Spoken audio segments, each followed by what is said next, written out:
There's things to be done all over the world, but let's rebuild America first.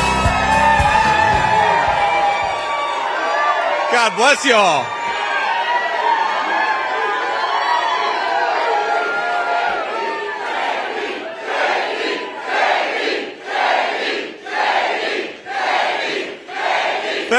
Thank you, please. Oh, wow. You guys, it is great to be here. It is great to be in Pennsylvania, and we have got 44 days till we're going to turn this state red, turn the country red, and make Donald Trump the next president. Now we love you all too. Now look, I got a couple people I want to recognize. We have the Berks County Chair, Susan Bernhardt. Where is Susan?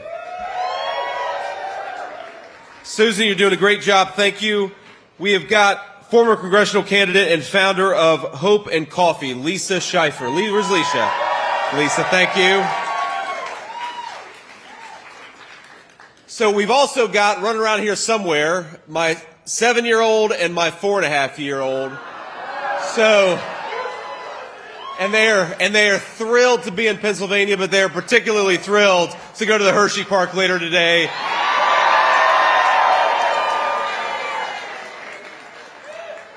And as a lot of you with kids will know, it's so amazing when you have kids and you see how innate their personalities really are.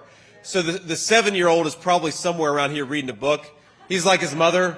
And the 4.5-year-old is much more like his dad. He's probably trying to find a building to burn down or something like that. Just total Asian of chaos. So I apologize. But Vivek, if you're listening, don't do anything crazy, please.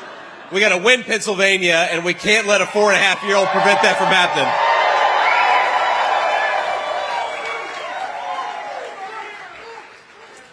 Now, look, I don't know if y'all have noticed, but, Kamala Harris does this interesting thing where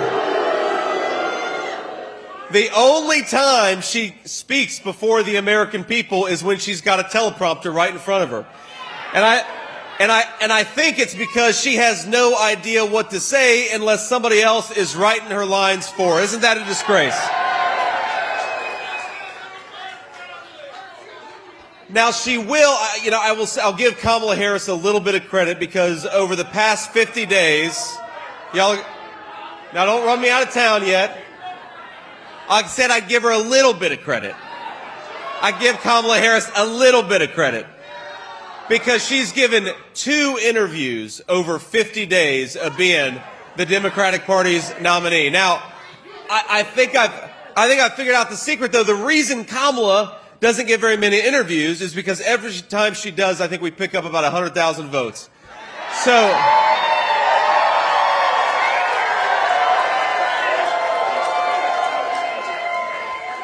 I guess Kamala's attitude is better hide from the American people, but Kamala Harris, there is no hiding from the wisdom of the voters of Pennsylvania, and in 44 days, you're fired. Now, it's so funny. I talk to the president, of course, all the time, and he and I think, figured it out a few days ago. Kamala Harris, she's running from every position that she has ever had. Now, she said she ran on defunding the police, and while she's been vice president, there's been no vice president in this country's history who's more anti-law enforcement. But now she says she didn't mean it. Now, 3.5 years ago, Kamala Harris said that she wanted to ban fracking. And how would that go over for the workers of Pennsylvania? Not very well at all. But now Kamala Harris says, well, she didn't mean it. Three and a half years ago, Kamala Harris suspended deportations. She stopped Donald Trump's wildly successful Remain in Mexico policy. And she radically increased asylum fraud in this country, opening the southern border and flooding communities like this one with deadly fentanyl and a lot of crime. But now, Kamala Harris says, no, I didn't mean to do that. And we figured it out. She can't be trusted. You're exactly right. But I think what I've figured out is that Kamala Harris knows that she's not going to win this race, so she's auditioning for my job. And I told the president, sir, you got to be worried because she's going to show up at one of these rallies with a long red tie and a Make America Great Again hat. But here in Pennsylvania and all across our country, we are not going to let Kamala Harris forget that she opened the border, that she went to war with the police, that she tried to ban fracking, and she is fired on November the 5th, and we're not going to let her get away from it.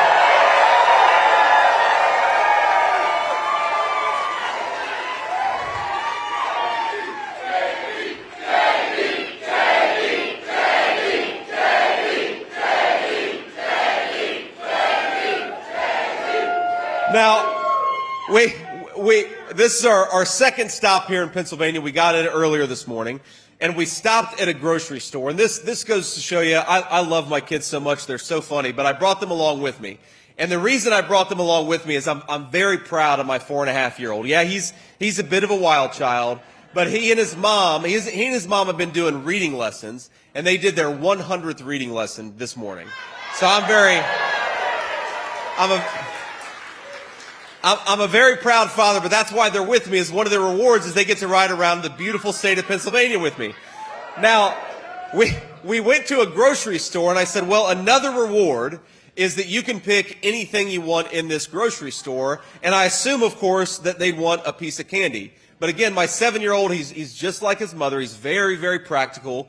He's what they call a type A personality. And I'm talking about grocery prices, which we'll get to in a second, and the media's sitting there, and my son tugs on my shirt, and he says, Dad, we need eggs. And I said, son, when I said you could get anything, I thought maybe you meant like a Snickers bar or something. He said, Dad, you used the last 3 eggs this morning. We got to get eggs. So I'm like, all right, son, we'll get an ice cream sandwich, and I will get a dozen eggs. And that's exactly what we did. But, you know, it reminded me, a dozen eggs, almost $4 in the state of Pennsylvania. You know, when Donald Trump was president, you know what a dozen eggs cost in this country? About $1.50. And in the state of Pennsylvania, one of the worst, actually, I didn't know this until recently. You know, y'all have had one of the worst grocery price inflation in the entire country.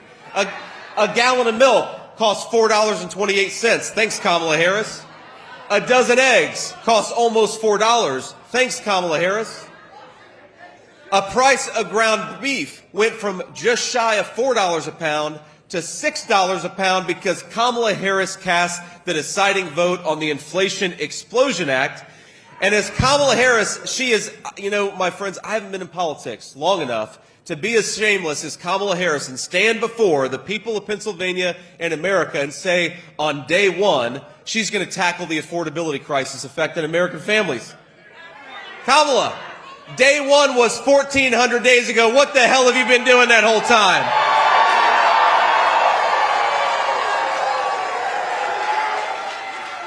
If she wants to do something to fix the very problem she created, there is nothing stopping her. You get to work right now, Kamala Harris. Stop talking about what you're going to do and actually go out there and do it.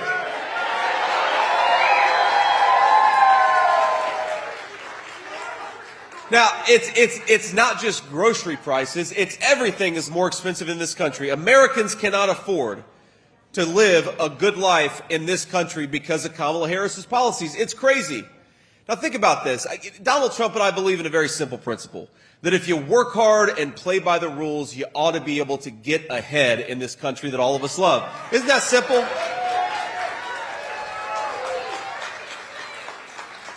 That is right, man. That is the American dream. And you know, one of the most critical parts of the American dream is being able to afford a home. And right now, thanks to Kamala Harris's policies, homes are skyrocketing. Mortgage interest rates are as high as they've been in a generation, and a lot of young Americans feel like they cannot afford a home in this country, and I think that's disgraceful. One of the reasons why we got to get Donald Trump back in the White House is because we want young Americans to be able to afford to own a stake in this country, and they will when we get Donald Trump back.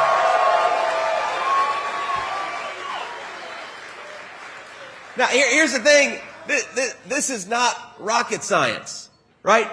Why have homes gotten so expensive? Well, two reasons. Number one, Kamala Harris cast the tie-breaking vote, the deciding vote on the Inflation Explosion Act. That shot interest rates through the roof. And you know, the other thing Kamala Harris did is that her border policies welcomed 25 million illegal aliens into this country. People who shouldn't be here. People who are competing against you and your children to buy the homes that ought by rights go to American citizens. So our message to Kamala Harris is stop giving American homes to foreigners who shouldn't be in this country. Start giving them to American citizens who deserve to be here and ought to be able to afford a stake.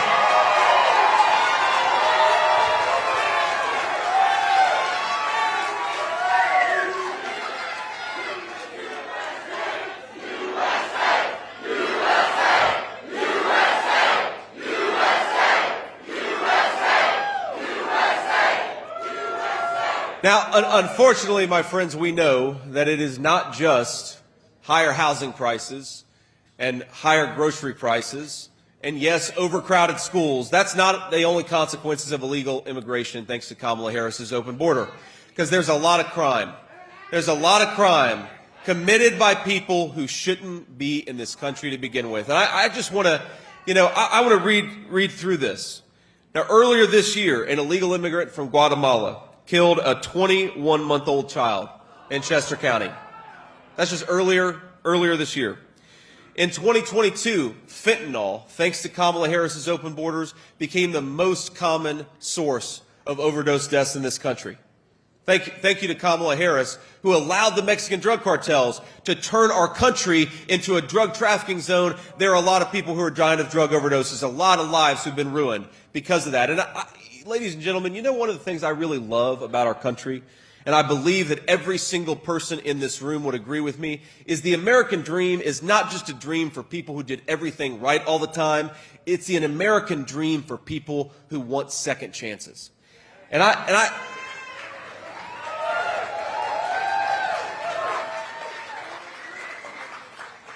believe that in this country we can have more second chances if we just get smarter policies.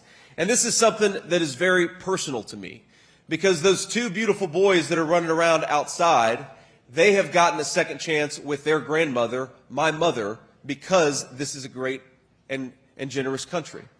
Now,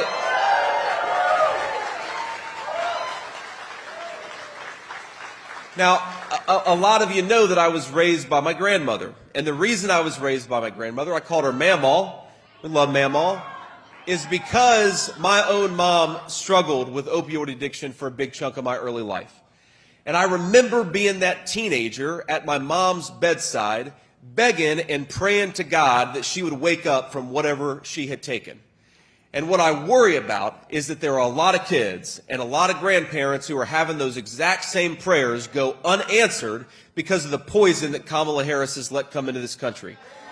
Now, I am proud, I am so proud of her, that Mom is close to 10 years, coming January, 10 years clean and sober for my mom.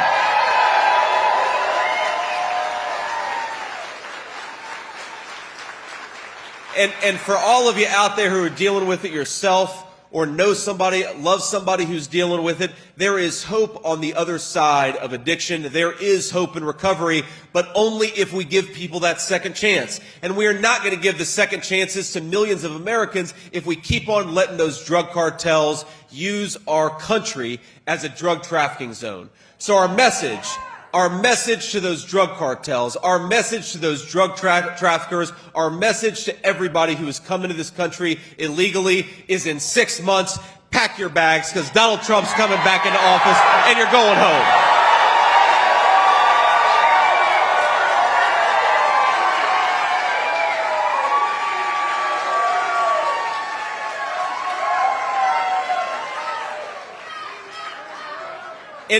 And it's all of these public safety issues. I mean, in this state, property crimes are up 20%. In this state, 12 more minors died from gun violence, thanks again to Kamala Harris's policies. And right now, there are 250,000 illegal aliens in the state of Pennsylvania, thanks to Kamala Harris's policies. And that doesn't count all the people who've gotten across unchecked or unaccounted for. So it's probably more like 500,000 illegal aliens in the state of Pennsylvania right now. And how many of us just in this room know a school where they're struggling to give American citizens a good education because the schools are flooded with people who shouldn't even be here? And wouldn't it be nice to have a president who thinks that the first duty is to keep American citizens safe, not people who shouldn't be in this country to begin with?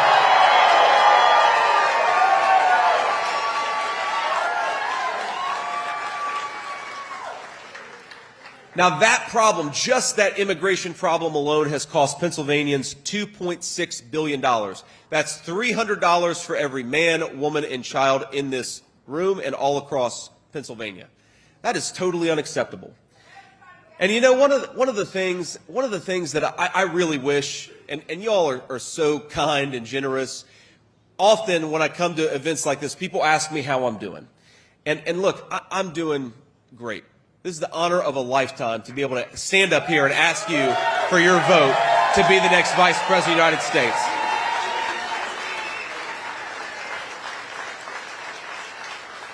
But I really wish that I could take every single one of you and give you the perspective that I've gotten on this great country over just the last 7 weeks. Because this is a beautiful country, my friends, from the beautiful deserts of Arizona to the mountains of central Pennsylvania. This is a beautiful country. I believe it's the most beautiful country in the whole world.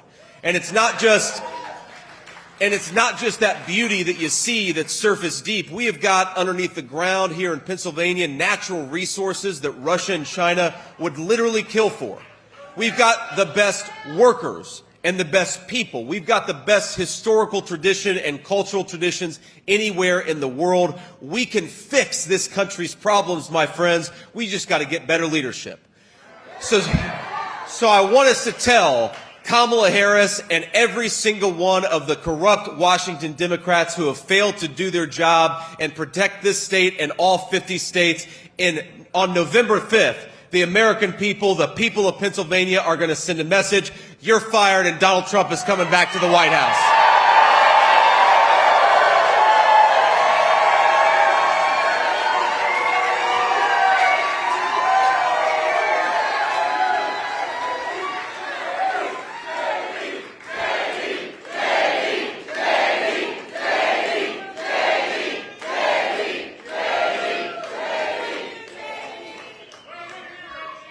So of course, I talked to the president quite a bit, and I get a call from the president. Not unusual because we call each other a lot on Sunday, and I was.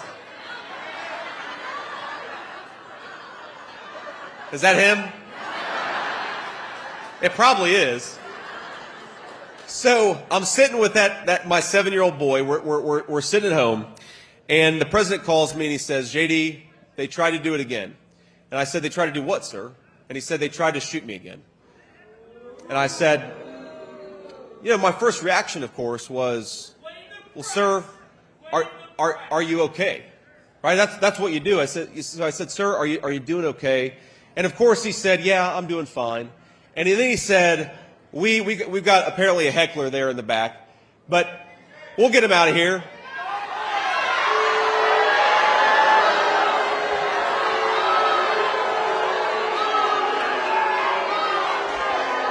Our friend, it's all right. Hey, look, our friend back there wants to pay even higher grocery prices. That's why he's supporting Kamala Harris.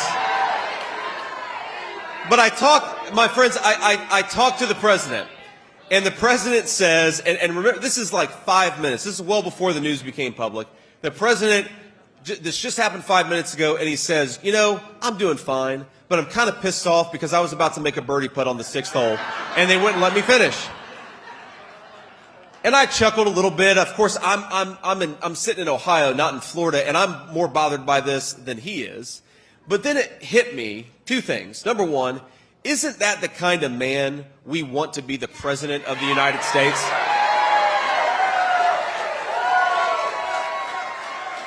A guy who takes a bullet and stands up and raises his fists in the air in defiance.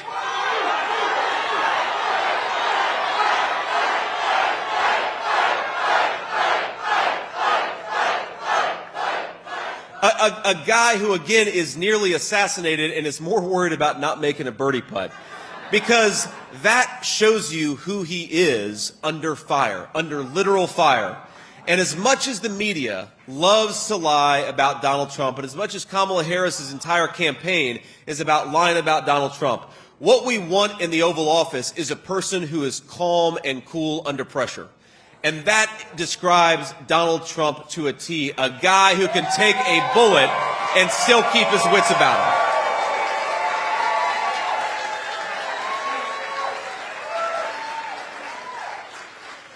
You know who we don't want in the Oval Office? A person who is so afraid of the friendly American media that she won't even give a real interview. Because, Kamala, if you're too afraid of the American media to give an interview, we cannot trust you to represent us on the world stage and in front of world leaders. Because we all know, the most important job of a president, it's not agreeing with you on any substantive policy issue. The most important job of a president is dealing with crisis. And I know who I trust to deal with a crisis. It's Donald J. Trump, the man who has stood calm under fire, not Kamala Harris, who's too afraid of the American media to give an interview.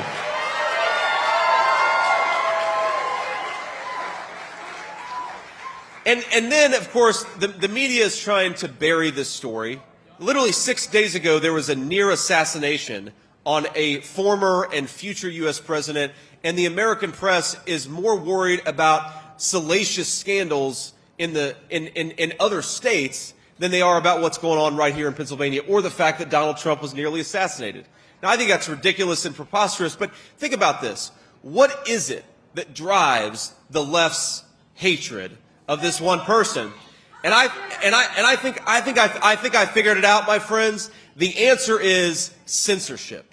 The reason they keep going after him is because they want to silence him, and they want to silence him permanently. And by the way, they want to silence every single person in this room.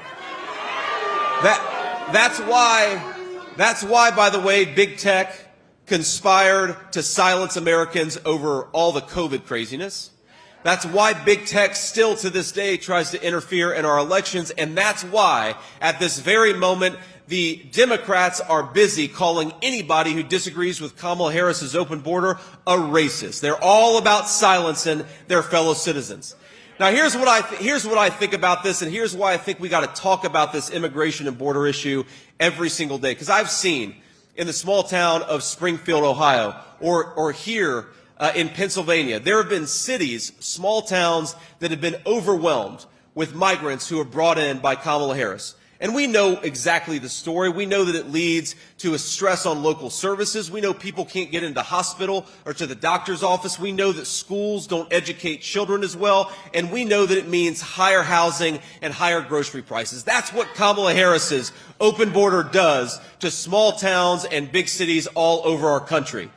But here's what really bothers me about it. It's not just that they've made people's lives worse with this terrible open border. It's that they're going to call you bad names if you dare complain about it. And so our message to Kamala Harris and the Democrats is we're going to keep on complaining about your policies because this is America and we have the right to speak our mind.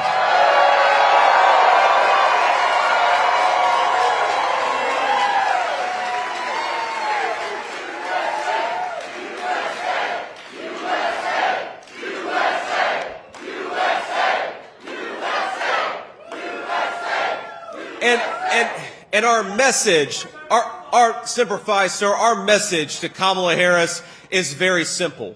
We are not bad people for thinking that you should not flood millions of illegal aliens into this country.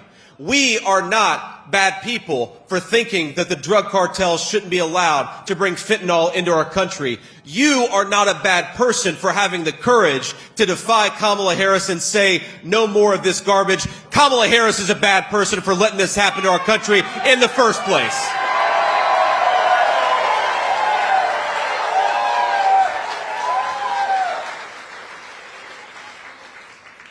Now, we're going to take a few questions from the media, but before we do, I want to just leave you.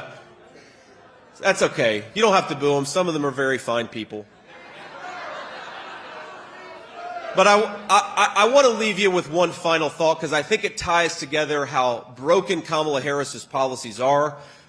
It ties together what Pennsylvania is dealing with at this very moment, and it also highlights how much better we could be in this country with better leadership. We are sitting in the state of Pennsylvania. You all in your state are sitting on what can only be described as the Saudi Arabia of natural gas. Again, when I talk about Russia and China having resources, or they would kill for the resources that we have just in the state of Pennsylvania. Now, Kamala Harris has pursued an energy policy where she'd rather buy oil and gas from tin-pot dictators all over the world. I say we buy it from Pennsylvania workers right here in our own territory.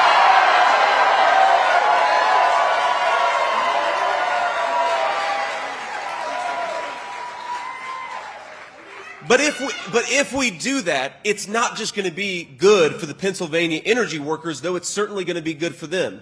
If we make more of our own energy, it's going to drive down the cost of manufacturing. That means making more stuff in Pennsylvania, in Michigan, and all over our country.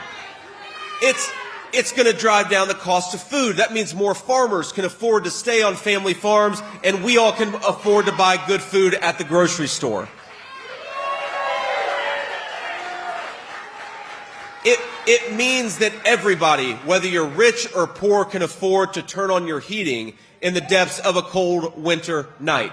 It means peace and prosperity for our people, and the fact that Kamala Harris is going to war against Pennsylvania energy instead of fighting for Pennsylvania energy means that we cannot let her anywhere near the Oval Office.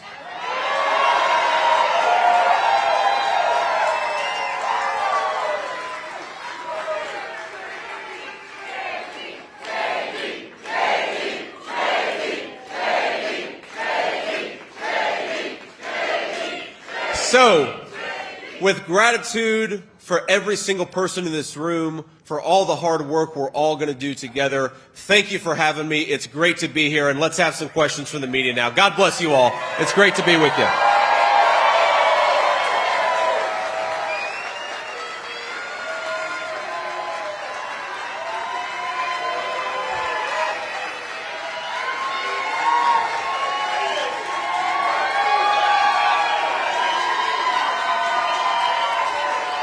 So,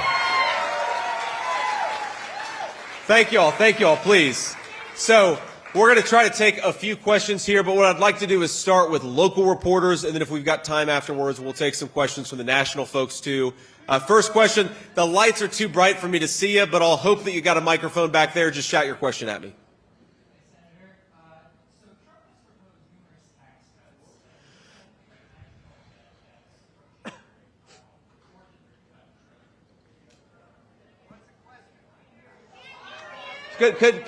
Sir, could you repeat the question, please? Just be loud if you could speak directly into the microphone, because it's hard to hear you up here. Trump has proposed multiple tax cuts, and we have a national debt that's more than $35 trillion. How would a Trump-Vance administration reduce the impact of this loss of revenue? Well, look, first of all, Somebody just gave me an answer. One thing we're going to do to lower the cost of goods, but also to reduce that deficit, is drill, baby, drill. And Pennsylvania is going to benefit as much as anybody.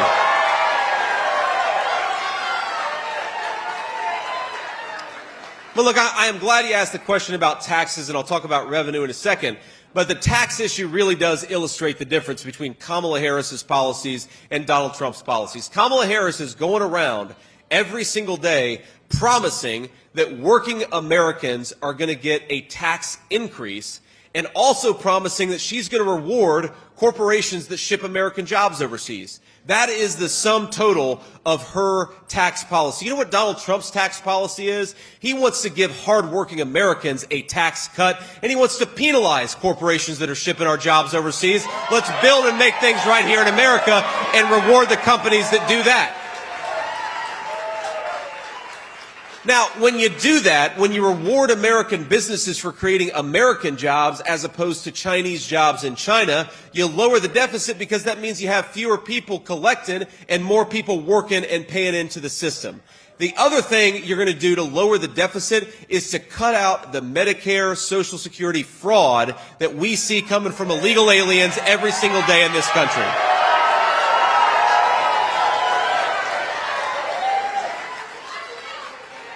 We believe that we need to preserve and protect Social Security and Medicare. Kamala Harris wants to bankrupt Medicare and Social Security by giving it to illegal aliens. Is that a good idea, Pennsylvania?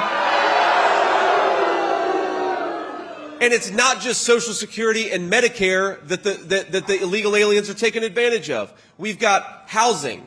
We've got numerous types of welfare. We've got numerous types of cash assistance that people who shouldn't even be here are taking advantage of. So I absolutely believe that we can cut taxes on hardworking Americans. The way that we do it is stop paying out hundreds of billions of dollars to illegal aliens who shouldn't even be here. And that's what Donald Trump and I are going to do.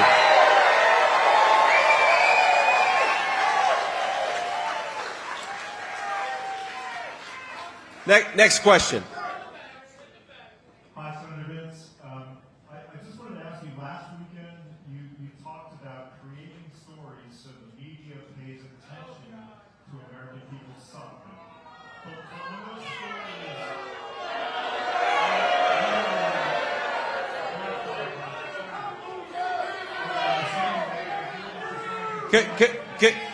Could you start at the beginning and then repeat the question a little louder? Last week, you talked about creating stories so the media pays attention to people's suffering. But when those stories aren't necessarily verified by fact, are you saying those things because you're really just trying to gin up the base? Or are you, and I guess my question is, are you guys still really trying to win over voters that might not already be in the camp? Look, what?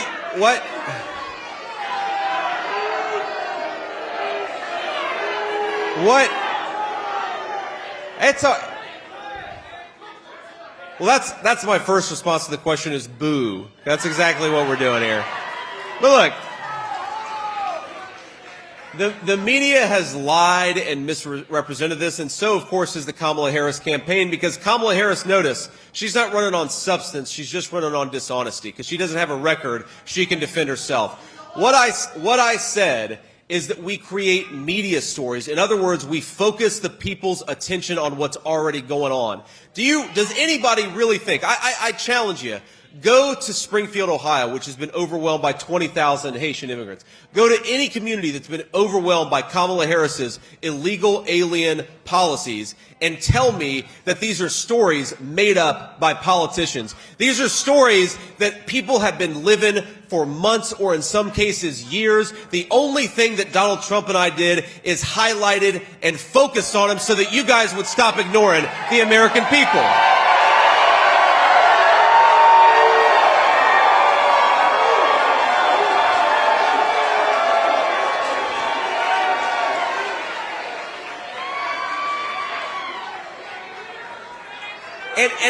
And by the way, I think it's a little bit rich that the media wants to aggressively fact check every single thing that the residents of Springfield are talking about. These people have been suffering for months or even years. In Springfield, Ohio, people are getting evicted from their apartments and from their homes to make way for people who shouldn't be in this country to begin with. That is a disgrace. It's a disgrace. And it's happening because of Kamala Harris's policies, and a lot of the media and Kamala Harris were ignoring it until we started talking about it. Well, you know what my job is as the future Vice President of the United States, and my current job is as a United States Senator representing the people of Ohio, is to listen to American citizens and fight for them, and that's what I'm going to keep on doing every single day.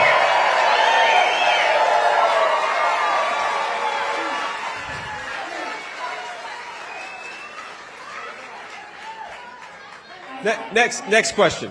Thank you for taking questions from us. A question for you about polling. I'm wondering how much weight you and the former president are putting into any of the recent polls that show Harris up in Pennsylvania.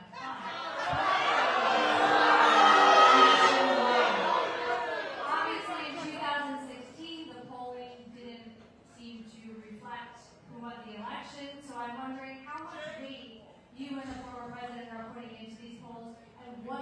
tell voters who are watching those polls? So very, very good. That's a very important question, actually. Here's how much weight I put in those polls, and I want to be as precise as I possibly can, 0. That is how much weight I put in those polls.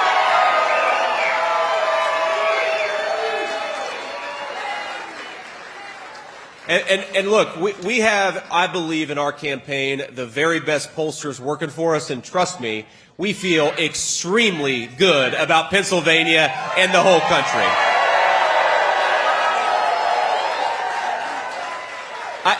Just let me give you a very precise example. I remember the fake media polls in my Ohio Senate race that told us that we were going to lose, and this wasn't in September, this was October, that I was going to lose my Ohio Senate race.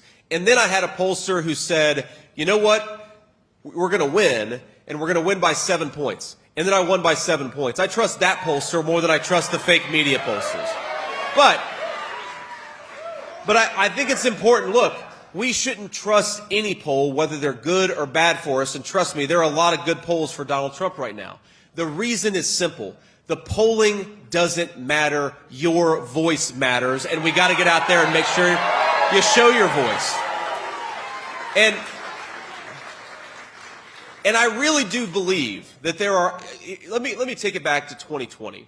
I remember there was a poll that said that Donald Trump was going to lose Wisconsin by 17 points. You may not remember that, but I pay attention to this stuff very closely.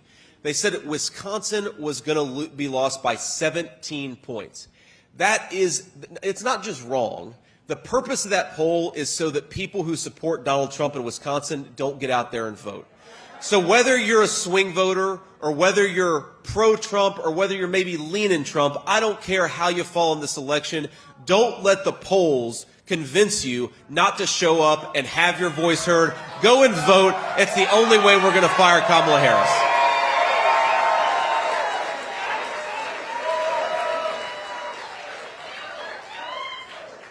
Next question. Senator Vance, thank you so much for joining us in Leesport today. Really appreciate your time. So the agriculture trading industry, of course, is the backbone of Pennsylvania's economy. Is that right? I think that's right. So the Shapiro administration recently invested more than $10 million in an innovation grant program to help Pennsylvania farmers. What would you do to help Pennsylvania farmers?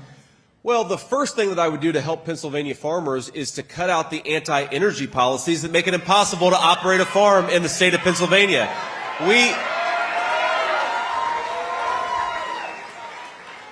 When I talk to Pennsylvania farmers, what they always tell me is one of the most important, maybe the most significant cost in their business, in their farm, is energy. Because you can't run a farm without diesel fuel. And a lot of us may not know this, but some of the most important fertilizers that our farmers use actually come from natural gas, good Pennsylvania natural gas. So if you have a president like Kamala Harris, who is actually making energy more expensive, she is waging war on Pennsylvania farmers, and that is, in fact, what she's doing every single day. That's why we got to get her out of there and replace her with Donald J. Trump, who loves our farmers and loves our energy workers.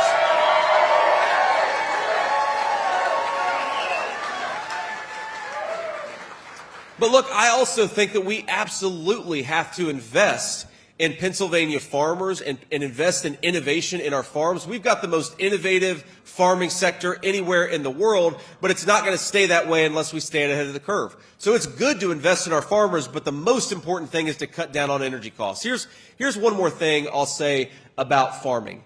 Kamala Harris came out with this policy that a lot of people didn't pay attention to, but what she talked about is taxing people's land and taxing people's business, not when they sell them, but before they sell them. If you want to destroy the family farm in the United States of America, you will do exactly what Kamala Harris's tax proposal is. And if you want to save family farms in this state and everywhere across the country, we need Donald Trump's tax policies, which are good for workers, good for farmers, and good for everybody else.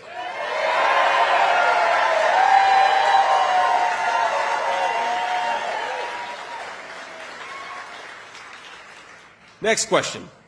Senator Vance, you're set to debate Minnesota Governor Tim Walz in 10 days.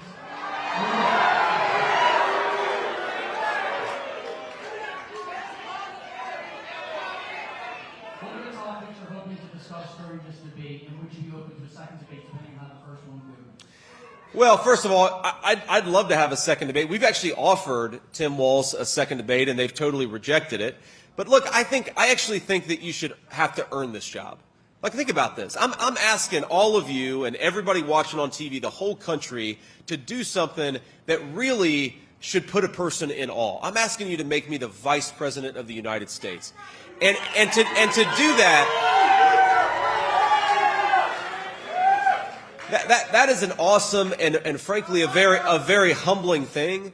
But the only way to go and do that is to earn people's vote, not to hide from them in a basement, which is what Kamala Harris is doing.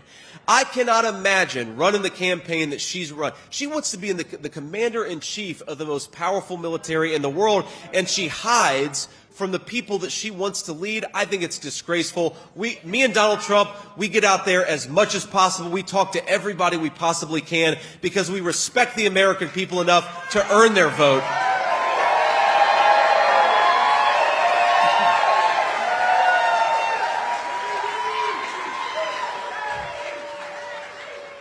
And look, I'm looking forward to the debate. I'm sure Governor Walz is looking forward to the debate, but maybe not. But look, we're going to get out there and we're going to talk to the American people about policy. What do I want to talk about? I want to talk about how can Kamala Harris run away from her record. She pretends that she's been nowhere near the White House for the last 3.5 years. She's the sitting Vice President of the United States. She says that she wants to do a lot of things on day one. She's the sitting Vice President of the United States. And I happen to think that, we should think of an election like a job interview. A person who refuses to do interviews, and a person who refuses to acknowledge her own failures, and a person who refuses to run on her record, we're not going to give that person a promotion. We're going to get her out of Washington, send her back to San Francisco where she belongs.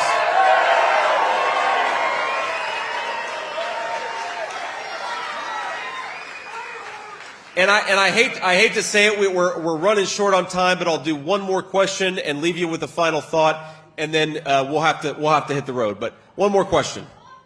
Hi, Senator. Thanks for taking my question. I wanted to get your response to Ohio Governor Mike DeWine's opinion piece in the New York Times yesterday, where he said he was saddened by how you and President Trump continue to repeat claims of lack of evidence and disparage the legal Haitian immigrants living in Spokane. And he said that he felt that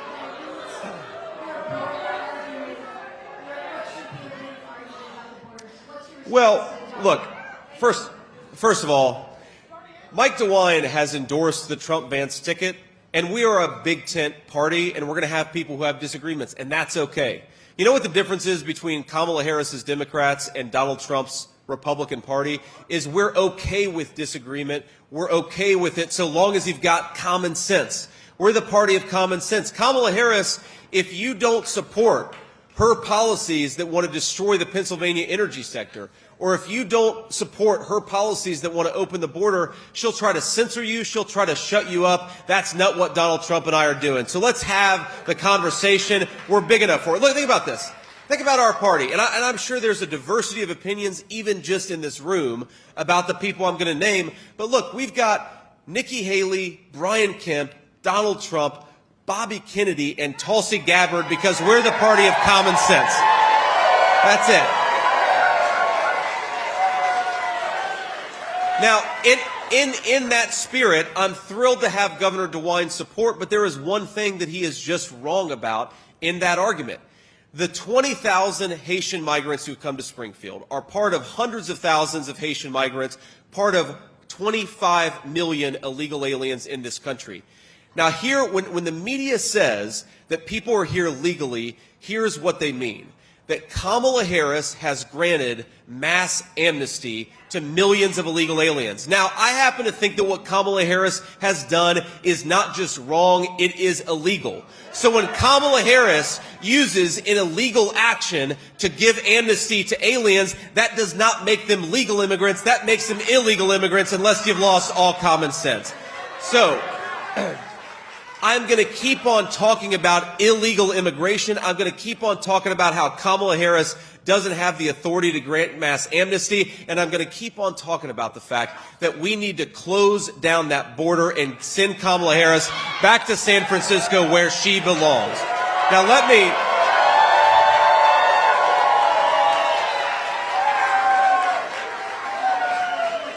Now, my friends, I want to leave you with one final thought. And, one of my favorite Senate colleagues, he will, I've only been in politics for 2 years, but I've seen him give a speech where he says, I want you, meaning everybody in the audience, to get out there and vote 10 times. And people get a little uncomfortable. They say, well, we're Republicans. We only vote once. Here's how you can legally vote 10 times.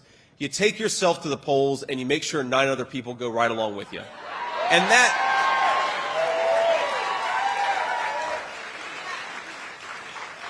So, I want everybody right now, get out your phones right now, take out your phones, and take a photo of me sitting up here,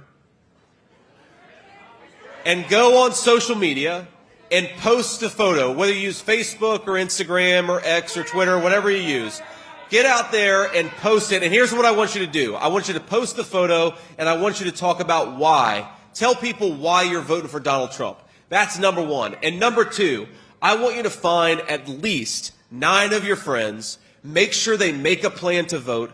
Make sure you find a way to help them get to the polls, and do it however makes the most sense for you. Because we've got early voting, we've got mail-in balloting, and of course we've got election day voting. But here's the thing, and we got to be honest about this because the Democrats have done better at this than us, is they get so many votes by mail and they get so many early votes that they start out with a massive advantage. And by the way, in Pennsylvania, we're doing a hell of a lot better in 2024 than we did in 2020. I'm telling you, the numbers look good. But we got to keep it up because, look, every single person that I know has a story where they plan to go vote on Election Day, and maybe it's a big presidential election, maybe it's a city council election, whatever the election is, and then something comes up, right? Mom gets sick, and you got to take her to the doctor. One of your kids has to come home from school. You have a later night at work than you expected to do, so we gotta deal with all the unanticipated things that come up, and the best way to do it is to get out there, bank those votes, and here's the message. If we do it, we are going to win. We're going to win, and I want the message from Pennsylvania to be, we're going red, the country is going red, and we are bringing back the common sense leadership of Donald J. Trump. God bless you guys, God bless your families, and God bless Pennsylvania. It's great to be with you.